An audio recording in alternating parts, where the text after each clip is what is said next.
Amigos, ¿cómo están? Me da mucho gusto estar con ustedes en otra charla amistosa y hoy me da mucho gusto en presentar a un muy buen amigo académico, Óscar Javier Vázquez, con quien me voy a permitir leer. Bueno, primero, ¿cómo estás, Óscar? Qué gusto el tenerte por aquí. ¿Cómo has estado? Muy bien, muchas gracias, Romeo. Qué bueno. Bueno, me permito presentarte. Óscar Vázquez es licenciado en Derecho por la Universidad Panamericana, tiene la maestría en Sociología por la Universidad Iberoamericana y el programa de perfeccionamiento directivo por el IPADE. Su desarrollo profesional ha sido miembro de la Junta Directiva de Residencia Universitaria Panamericana, coordinador del área de Humanidades de la Universidad Panamericana de la Preparatoria y profesor en la Universidad Panamericana de Derecho Natural, Teoría General del Estado, Ciencia Política, Derecho, Sociedad y Estado. Fue director de formación integral en el IPADE. También fue profesor del área de entorno político y social en el IPADE. Profesor de Sociología Jurídica y Teoría del Derecho en la Universidad Autónoma de Chihuahua y profesor actualmente de la maestría de Antropología y Ética del Centro Panamericano de Humanidades. Pues bien, pues estoy con un experto sociólogo y por favor, maestro, pues aquí dinos tu diagnóstico, las notas que tenemos en la sociedad actual, ¿cómo la definirías? Bueno, muy bien. Creo que te faltó decir en el currículum que te di clases, que es lo que más me honra de todo, Carlos. Notas de la sociedad actual, ¿cómo la definiría? Mira, pues hace ya muchos años, ¿no? Bueno, no tantos, Carlos ya nos sacó un gran libro, ¿te acuerdas? Los fantasmas de la Sociedad sociedad contemporánea. contemporánea, ¿no? Y daba él 5 notas. Decía que la sociedad contemporánea era compulsiva, era permisiva, era impersonal, era hedonista y era anárquica. Eran las 5 notas que sacaba Carlos Llano, el doctor Llano. Yo creo que eso ha ido evolucionando y lo que yo noto es una polarización o una distinción entre dos grandes grupos, ¿verdad? O sea, creo que un grupo se ha radicalizado en esas 5 notas, ¿verdad? Es mucho más compulsivo, es más permisivo, es más impersonal, es más hedonista, es más anárquico, ¿no? Pero por otro lado, veo como un núcleo de gente muy buena, un poco como la expectativa, ya no se puede tener dos velas prendidas, ¿verdad? O sea, ya no se puede, cosa que en nuestras épocas quizás se podía un poco más, con más naturalidad. Se ha ido abriendo cada vez más la brecha entre unos y otros y nos deja esas dos partes en las que insisten pues muchos autores, ¿verdad? De Jesús Ballesteros, de un grupo que va hacia la decadencia y un grupo que trata de resistir y trata de buscar la resistencia, ¿verdad? O sea, creo que desde esa perspectiva ya no podemos calificar, ¿no? A las dos partes así. De los dos lados estamos condicionados por un ambiente cultural en esas notas que plantea Carlos Llano, ¿verdad? O sea, de compulsiva, de permisiva, de impersonal, de hedonista y anárquica, pero creo que ya mucha gente ha ido notando las consecuencias y ya no es tan seductora el canto de las sirenas, porque hemos visto en dónde termina, ¿verdad? Hemos visto vidas que no son logradas y noto una búsqueda de muchas personas en muchos ámbitos, en una búsqueda de cómo poder pasar por encima, de cómo imprimir un carácter nuevo, y creo que esa nueva piel que se avecina en la sociedad pues nos debe llenar de esperanza, sin ingenuidades, porque también es cierto que una parte de la población sigue metida en esas notas, incluso pues potenciadas por los medios de comunicación o por el acceso a internet o por las distintas variables tecnológicas que han hecho que las épocas de Carlos ya no sean distintas a nuestras épocas, ¿verdad? Ok, sobre esto que platicas, y bueno, tenemos esperanza, pero bueno, también en la actualidad, y a ti te gusta mucho usar el ejemplo de la película Matrix, eh, ¿cómo le hacemos para que no nos dejemos llevar por esta virtualidad y realmente vivamos pues la realidad real, o sea, y no la que creemos que es, y que finalmente pues nos puede llevar a estos desencantos de los que hablabas ahorita. Sí, claro. O sea, yo creo que también en ese aspecto se ha polarizado. Efectivamente, la realidad virtual, pues en este momento estamos haciendo un uso de la realidad virtual, Claro. ¿verdad? Y efectivamente nos mete reduccionismos de interpretación, ¿verdad? O sea, y nos terminamos, no le terminamos de encontrar sentido si fallamos si no acertamos en cuál realidad estamos puestos, ¿verdad? O sea, hay que buscar la realidad real, ¿no? Y la virtual, pues cada vez es más seductora o podría intentar engañarnos más. Creo que una manera de tocar realidad, que es la única realidad, la realidad virtual no es de realidad, ¿verdad? O sea, de tocar realidad real, es ir a lo pequeño, ¿verdad? O sea, ir a lo pequeño, creo que tenemos mucho que ver y me gusta mucho el canto por la naturaleza que están haciendo en todos los ámbitos, ¿verdad? O sea, en muchos lugares se está hablando de la naturaleza y creo que encontrar esos ciclos de naturaleza completos, ¿verdad? Es más fácil brincar, dice Hadhad, de la agricultura a la cultura, ¿verdad? Y es más difícil brincar de lo cibernético no tiene esos procesos de fecundación, de crecimiento, de muerte, ¿verdad? O sea, que vemos en la naturaleza misma, ¿no? Entonces, son dos, una vez más jugando con los dos polos con los que hablaba al principio, son dos formas. Una, hay que llegar a la cultura más pequeña, la agricultura, ¿verdad? O sea, hay que acercarnos a la naturaleza. Yo creo que la cultura de la amabilidad, de la sociabilidad en lo pequeño, la amistad, yo creo que el comprender a los más necesitados, ¿no? O sea, el concepto de pobre también se virtualiza, ¿no? El pobre lo vamos descarnando de su esencia y lo dejamos nada más como un concepto que después lo podamos poner en un pizarrón y sobre ese pobre hacer modelos económicos, pero la verdad es que no tiene nada de real, ese pobre no es real, ¿verdad? O sea, y creo que hay que acudir a aquellos que nos necesitan, ¿verdad? O sea, y llegar a ellos, ¿no? Escoge tu pobre, volcarnos sobre él, estar como muy pendientes de poner la sonda muy clara en lo real, en el sufrimiento real, ¿no? Creo que en ese ámbito la pobreza nos reclama, ¿verdad? O sea, nos reclama atención, ¿no? La naturaleza nos reclama atención, ¿no? Y la virtualidad no reclama nada, solamente nos subimos en ella y no genera frutos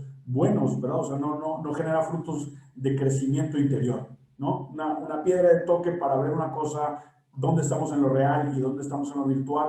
Creo que vienen los frutos que se dan en el alma, ¿verdad? La alegría, la paz, el sentimiento de conmiseración, de solidaridad, de subsidiariedad, ¿no? Cuando el hombre trata de ser mejor, ¿no? Es que está en contacto con la realidad real, ¿no? Sin ingenuidades también, porque efectivamente hay mucho mal en el mundo, ¿verdad? Pero también hay mucha oportunidad de hacer el bien, ¿no? Y esas oportunidades de hacer el bien me parece que son las que nos dan la piedra de toque para saber cuándo estamos en lo virtual y cuándo estamos en lo real.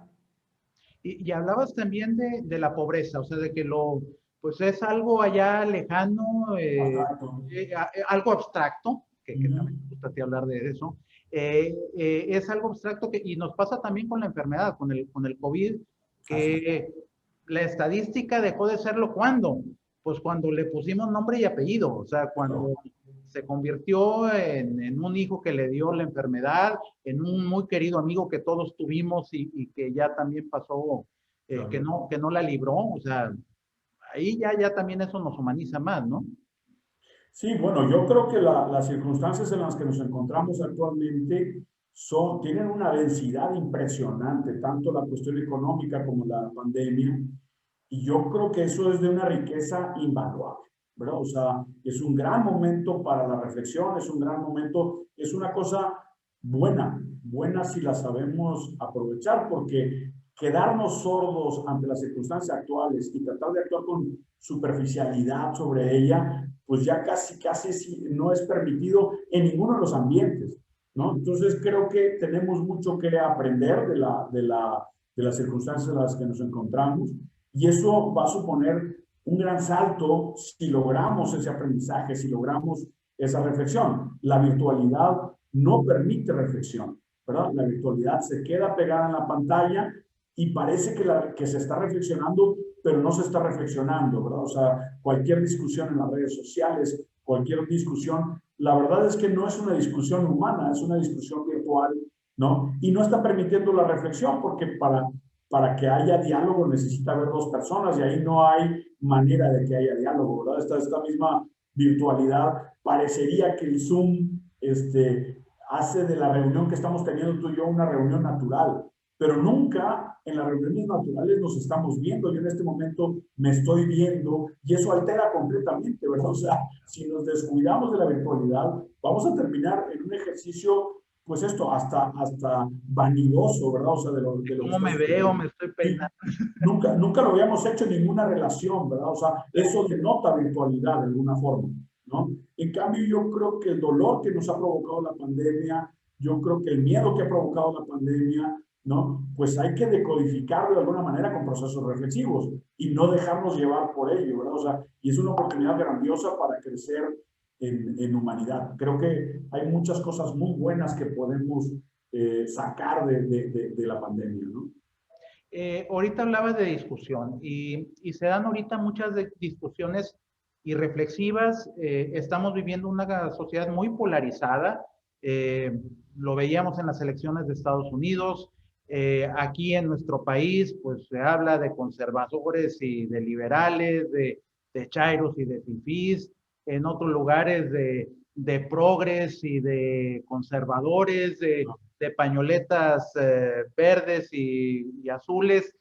A ver, ¿cómo tener convivencia con estos puntos? O sea, ¿es posible esa convivencia o estamos condenados a vivir en los extremos o hay posibilidad de que esos extremos se vayan juntando? No estamos condenados a vivir en los extremos, sino al revés. Estamos obligados al diálogo, ¿verdad? O sea, yo creo que en esa polarización lo que está faltando es humanidad, ¿verdad? O sea, está faltando humanidad y el diálogo se da en ámbitos de humanidad, ¿verdad? Y hay que encontrar el punto en común. El punto en común es la humanidad, ¿no? Hay que escarbar y escarbar y escarbar hasta lograr el punto en donde se pueda dar el diálogo y a partir del diálogo construir. Y eso no hay otro camino más que el de la comprensión, ¿verdad? O sea, el intentar comprender, ¿verdad? Que no es avalar, que no es necesariamente aceptar las ideas del otro, pero sí intentar comprenderlas. Y desde ahí empezar a ganar, ¿verdad? Con cualquier persona que uno está dialogando tiene que partir de la base de que te pueden enseñar algo, ¿verdad? O sea, si no te pueden enseñar nada, pues hay un tema ahí terrible de soberbia, ¿verdad? O sea, ¿qué se le puede enseñar a alguien que lo sabe todo? Pues es terrible en ese aspecto, ¿no? Y eso se hace en ámbitos humanos de amistad, de familia, de compañerismo, de respeto, ¿no? Y en ese aspecto, pues si el otro no, también hay que saber diagnosticar, ¿no? El otro no está yendo, si el otro no está yendo a dialogar, pues hay que alejarse de ahí porque no es un diálogo. Pero si realmente está yendo a dialogar, si realmente tiene una intencionalidad de comprender o de tratar de comprender al otro, hay que escarbar hasta donde lleguemos a un punto de acuerdo. Creo que esta situación en la que nos encontramos no hace otra cosa más que mostrarnos todavía lo que nos falta por pensar juntos, ¿verdad? O sea, no podemos cansarnos de la reflexión. Creo que tenemos que repensar todas las instituciones, repensar al hombre, repensar las humanidades. Y en ese aspecto es un panorama fantástico, ¿verdad? O sea, una gran parte de la posmodernidad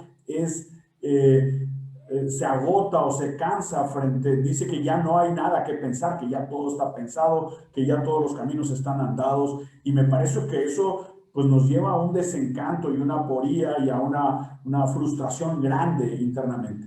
Yo lo veo al revés, ¿verdad? O sea, yo creo que hay que pensar muchísimas cosas, ¿verdad? O sea, hay que pensar la economía, hay que pensar la sociedad, hay que pensar el Estado, hay que pensar la mujer, hay que pensar el hombre, hay que repensar la familia, hay que repensar demasiadas cosas y yo creo que necesitamos mucho más diálogo que antes.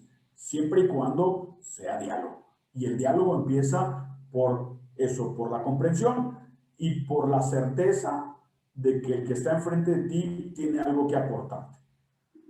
Ahora, ¿cómo, no, cómo hacerle para no caer en esa otra tentación? Porque hablas de diálogo, hablas de estar abierto, de tener esa capacidad de escucha, pero a la vez es muy fácil caer en la tentación de, pues, del relativismo y confundirlo con tolerancia, con aceptación. ¿Cómo no caer en esa tentación? Claro, en lo permisivo, ¿verdad? O sea, porque es fácil. Es que es interrumpir el diálogo, ¿verdad? O sea, cuando se cae en exceso de tolerancia, la verdad es que estás tratando de terminar con la discusión, ¿verdad? O sea, depende. Callándote tú, ¿verdad? Sí, o sea, ya no me interesa lo que está diciendo lo demás y entonces pongo una cortina de supuesta tolerancia cuando no es otra cosa más que indiferencia, ¿verdad? O sea, yo creo que del tamaño del sapo es la pedrada, ¿verdad? Del tamaño del interlocutor es la pedrada, ¿no? O sea, si con la otra persona no estamos avanzando, pues hay que dejar también procesos de reflexión y de espacio y de ir con el lenguaje corporal, de acogida, ¿verdad? O sea, no necesariamente se tienen que agotar todos los temas y discutir todos los temas hasta el final. Eso nada más se logra en las peluquerías, ¿verdad? O sea, en las peluquerías uno arregla el mundo en menos de 20 minutos y ya queda. Eso es falso, ¿verdad? O sea, yo creo que si no se está dando el aditivo, el aceite para el diálogo, pues hay que inyectar más aceite, ¿verdad? O sea, decía Aristóteles que se necesitan muchos saleros para lograr la amistad, ¿verdad? O sea, para terminarse un salero se necesitan muchas carnes asadas, se necesita mucha plática en ese aspecto, por un lado. Y por el otro, yo creo que no hay nada más sabroso que platicar con una persona que tiene convicciones firmes, ¿verdad? Y si tiene convicciones firmes, pues entonces puede dar razón de sus convicciones, ¿no? Si no, no son convicciones firmes, ¿no? Entonces, si tiene esas convicciones, pues debería estar por principio abierto al diálogo, ¿verdad? El que no está abierto al diálogo inmediatamente te pone la barrera pues esto, de una cierta tolerancia, una cierta indiferencia, es porque no ha pensado, no ha terminado de pensar su postura.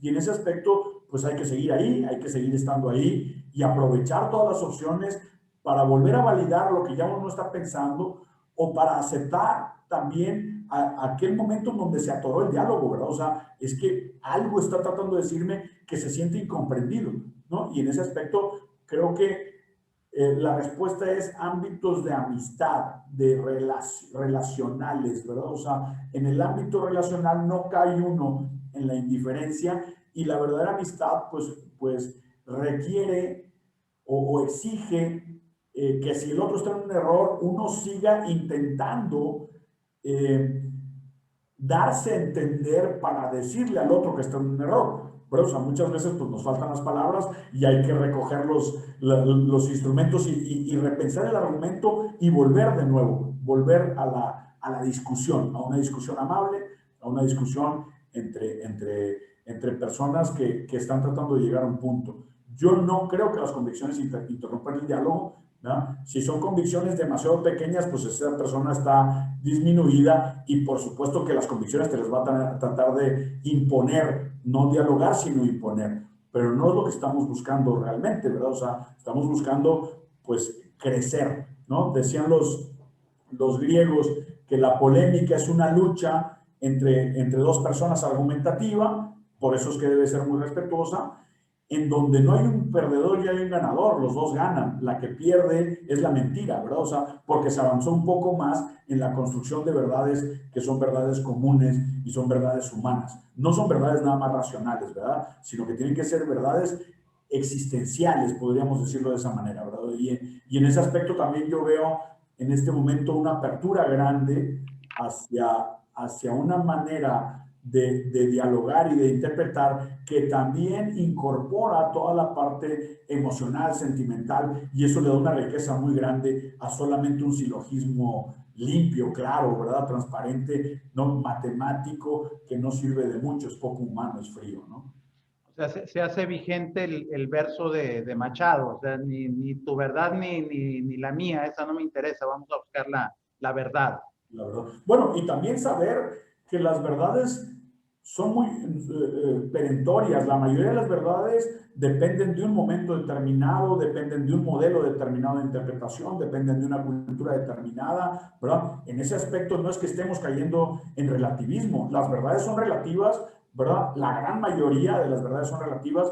Para llegar a una verdad que no se pudre, que es universal, que es eterna, que es tal, es una verdad que no es humana, ¿verdad? Los griegos le llamaban aletheia. Por ahí hay una página de internet que se llama aletheia, esa sabiduría que viene de arriba y que es perenne. Nosotros creo que tenemos que tener la humildad de saber que nuestras pequeñas verdades que vamos construyendo sí son verdaderas, pero están en un contexto, ¿verdad? Y en ese contexto, pues tenemos que seguir avanzando y diciendo, no hay una verdad. Las verdades, hay muy pocas verdades que son para todos los hombres, para todos los tiempos, para todas las circunstancias. Y esas tienen más que ver con la divinidad, ¿verdad? O sea, por eso es que luego se revela la divinidad en un texto, ¿verdad?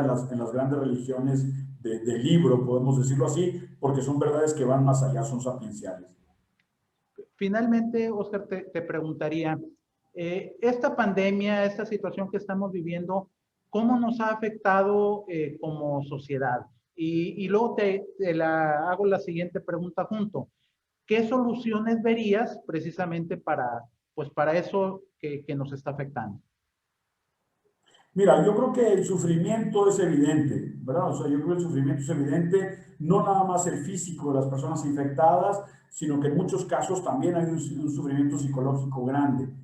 Pero, pero caray, tiene muchas cosas muy buenas la pandemia, ¿verdad? O sea, porque es una piedra de toque para la realidad, ¿verdad? O sea, antes de la pandemia estábamos pensando en que viviríamos eternamente, ¿verdad? La locura de la ciencia decía, pues el transhumanismo nos estaba llevando a la eternidad, ¿no? Y de repente la impotencia y la pequeñez, la realidad, ¿verdad? La realidad de nuestra realidad, digámoslo así, pues ha hecho que repensemos muchas cosas y que las pongamos en su justa dimensión. Entonces, yo creo que tiene más positivo que negativo si hacemos bien los procesos de reflexión, ¿verdad? O sea, te lo digo así rápidamente en 4 grandes puntos que yo creo que pueden ayudar mucho o a mí me han servido de la reflexión. Lo primero es la conciencia de la imperfección, ¿verdad?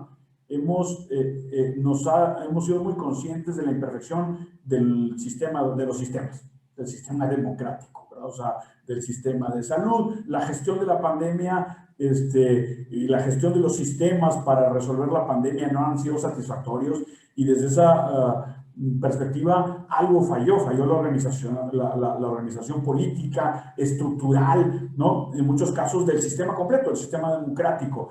Y eso pues nos lleva a 2 posibilidades, ¿no? O por un lado decimos, oye, hay que adaptarnos, el sistema es imperfecto. Es un toque de humildad, ¿verdad? O sea, los sistemas son imperfectos y bueno, pues ya lo sabíamos y hay que reconciliarse con ello y hay que ir despolitizando, ¿verdad? O sea, y bajando del ideal sistémico y bueno, vamos a lo más vulgar, a cómo nos volvemos a organizar, ¿verdad? O sea, está sobrevalorado lo político, ¿verdad? Estamos esperando demasiado de los políticos y no es cierto, lo político es mucho más vulgar de lo que esperamos nosotros, ¿verdad? Yo creo que esa es una parte más humana, más que acepta la necesidad de adaptarnos y que nos pone en las manos trabajo que hacer. La otra parte es eso, ¿verdad? O sea, el pensar que la democracia no soporta el descontento, el generar victimismos, el ir por ese lado como de una exigencia de pedirle peras al olmo. Somos humanos y los sistemas que vamos organizando son humanos y el Estado, la política, no va a llegar hasta las últimas consecuencias y por lo tanto se necesita desempoderarlo en aquellos lugares en donde ha crecido demasiado y sobre todo empoderar a la sociedad civil, ¿verdad? Y entonces dar posibilidad a que nazca la subsidiariedad, ¿verdad? O sea, esa posibilidad de que venga la subsidiariedad para mí es una cosa muy buena, ¿verdad? O sea, muy buena. Ese es así como un proceso primero. El segundo es como el descubrimiento del adentro, ¿verdad? O sea, la soledad que nos ha traído la pandemia, pues nos habíamos olvidado del adentro, estábamos demasiado bombardeados por lo mediático y por el corredero y por ir de un lado a otro. ¿no? Y de un lado, de un momento a otro, pues nos hemos quedado solos, ¿verdad? Solos en una pequeña familia, si es que la tenemos, o solos, ¿verdad? O sea, y entonces ahí eh, hemos validado a qué nosotros pertenecemos, ¿verdad? O sea, hay nosotros ciertos, reales, ¿verdad? O sea, mi familia, mi lengua, mis creencias, mi religión, mis amigos, y había otros, ¿verdad? Había unos otros que eran postizos, ¿verdad? O sea, que no lo eran, que nada más estaban diciendo que éramos parte de ese grupo y realmente no lo eran. Y entonces en ese aspecto hay una depuración también de los lugares en donde estamos incluyéndonos, ¿verdad? O sea, hay que dejar de incluirnos en nuestros postizos y eso lo desenmascaró la pandemia y hay que meternos más, ver adentro. Las personas que no tienen adentro han sufrido mucho, pero cuando yo capto el nosotros real, veo sus dependencias hacia mí y veo mis dependencias hacia ellos y eso despierta la responsabilidad, ¿verdad? O sea, y saber que alguien depende de mí, que yo dependo de otros, abre la posibilidad a la responsabilidad y que bendito sea Dios que estamos hablando de responsabilidad, porque ya estábamos en una hiperreivindicación de derechos que no dejaba responsabilidad en ningún momento, ¿verdad? O sea, y entonces hay que reconfigurar lealtades a aquellas personas con las que estábamos pues más a gusto, ¿verdad? Y quitar los falsos nosotros. Ese descubrimiento del adentro, de la soledad, y que es una soledad referencial y social, yo te digo sociología, ¿verdad? O sea, me parece que es una cosa muy buena que habría que reflexionar. Un tercer punto, creo yo, no sé si tengamos tiempo, nos quedamos o Sí, lo sí, seguimos, adelante. pero yo creo que también la superación de la ciudad, ¿verdad? O sea, nos dimos cuenta, hemos cambiado el concepto de cercanía, ¿verdad? O sea, las megaciudades en las que vivíamos, pues son inhumanas.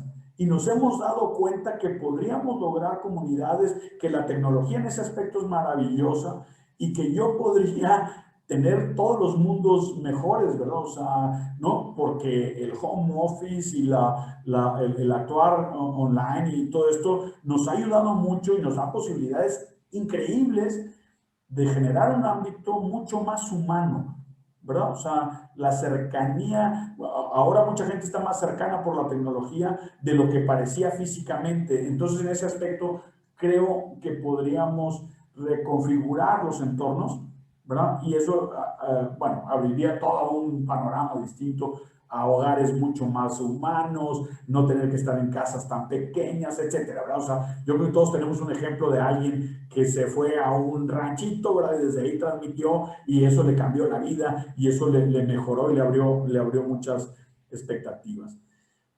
Y por último, yo creo que el tema de las fronteras, no desde la perspectiva de la globalización, sino de la perspectiva del poder, ¿verdad? O sea, pertenecemos a muchas comunidades superpuestas unos a otros, ¿no? Y las hemos validado por lo que decía anteriormente, comunidades de nacimiento, de elección, etcétera.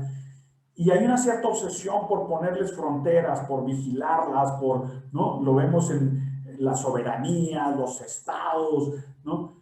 Y ese concepto de territorialidad, de fronteras, pues no es otra cosa más que darle poder al Estado, ¿verdad? O sea, cualquier persona que hable sobre el Estado, pues te va a decir que uno de sus puntos es el territorio. Y yo creo que el territorio se ha movido, ¿verdad? Yo creo que el territorio se ha movido y las fronteras las hemos pasado por la tecnología, por la pandemia, hemos logrado más principios fuertes de subsidiariedad, ya no de solidaridad, como hablaba en un primer momento, sino más hacia la subsidiariedad. Y eso, eso es valiosísimo, ¿no? O sea, realmente, ¿cuál es la meta más grande? Pues la meta más grande es la anarquía en el buen sentido, ¿verdad? O sea, ¿no? La ausencia del aparato estatal. No podemos llegar a él completamente, pero sí podemos encontrar, ¿no? Algo que no requiere fronteras, que es la sociedad civil. Lo vimos más en las fronteras, ¿verdad? Las ciudades hermanas, etcétera. Pues la sociedad civil era la que terminaba resolviendo problemas muy grandes, ¿no? O sea, ¿no? La máxima subsidiariedad es ese emerger de la sociedad y ese bajar el aparato estatal que es falible Y al revés, la mínima subsidiariedad es el totalitarismo, ¿verdad? O sea, todo se hace desde el vértice y dentro de mis fronteras, ahí mis chicharrones truenan y a la manera en la que yo lo quiero imponer. Entonces yo creo que eso también nos enseña mucho la pandemia, ¿verdad? O sea, una manera de salir de una visión cerrada y apostarle 100% a aparatos estructurales, ¿no? Y saber que hay movimientos subsidiarios y meternos al tema de la subsidiariedad. Perdón. No, no, al contrario, Oscar, pues podemos seguir hablando muchísimo tiempo, pero yo creo que nos van a hacer falta varios aleros de los que decía Aristóteles y algunas otras cosas que con qué lleven. Inductores de la comunicación, efectivamente. Efectivamente. Te agradezco muchísimo tu tiempo y te agradezco que hayas estado con nosotros, Oscar. Ya estoy para servirte y estamos a un WhatsApp, bendita tecnología, ¿no? Que nos ha acercado lo suficiente. Yo espero haber sido, no hay, ordinariamente oye preguntas y tal, pero bueno, esto no tiene espacio para las preguntas. Efectivamente, Oscar, te agradezco mucho. Estuvo conmigo Oscar Vázquez. Soy Romeo Villarreal. Hasta la próxima. Nos vemos.